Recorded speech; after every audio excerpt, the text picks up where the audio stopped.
Welcome into Warchant.com. First off the field, Ryan Kelly with Ira Schoffel, the managing editor of Warchant.com. Early Saturday morning, of course, big news today. We saw Malik wasn't at practice, and later on, at the end of practice, Jimbo Fisher confirming that he is suspended for a violation of team rules. Yeah, Malik, the freshman quarterback, highly recruited, was a 4-star, was a 5-star at one time. Some people thought might be the best quarterback in the country. Hasn't got off to the strongest start in preseason camps, a little bit undersized, and then now he wasn't at practice today. Jimbo said he's suspended. Jimbo wouldn't specify what the violation of team rules was, wouldn't talk about how long he's going to be out, whether it's just going to be a few days or whether he's going to miss the season opener against Ole Miss or even more. We have no idea. But it's a big deal because Florida State was already down to 4 quarterbacks with Sean McGuire out with his injury and surgery.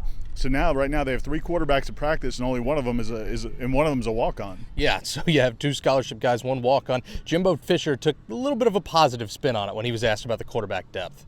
It doesn't right now because what we're trying to do, we're getting in so many different full wide packages. You got some injuries, some full wide packages, all your different then your nickel, dime, and all those 7-8 man DB packages. When you do those a lot of times, because you only got maybe 16 total DBs, and you have 7 on the field at a time, you got to come together and only do 2 groups and those other guys just get a break during that period. We'll split them up at times, and the quarterbacks just get double work, which actually make them doubly as good.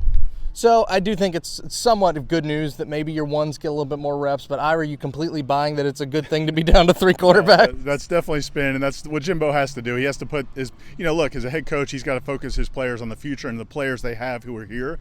But it's a big deal, man. Florida State, right now, DeAndre Francois is a starter. J.J. Costantino, the last couple times we've seen him in the spring game and then going back to the bowl game at the end of last season, he did not look very good. So that's not an option you're real excited about. Sean McGuire is going to be out about 4 weeks still with his recovery from surgery. And now Malik Henry is a really talented kid, didn't know the offense, but is really talented. Now he's not available either. We don't know how long. So until that gets resolved, it's got to be a big concern, even though they are getting extra reps, which is positive. Yes, sir. You lose one guy, but you get another guy back in practice. Josh Sweat returning to the practice field today. Yeah, that's probably the biggest positive news. Josh Sweat was back at practice. He had missed a few days with his concussion symptoms and looked good. He was full go. He did all the drills from what we could tell. And then, a couple other guys are still getting closer to getting back. Travis Rudolph apparently is closer to getting back.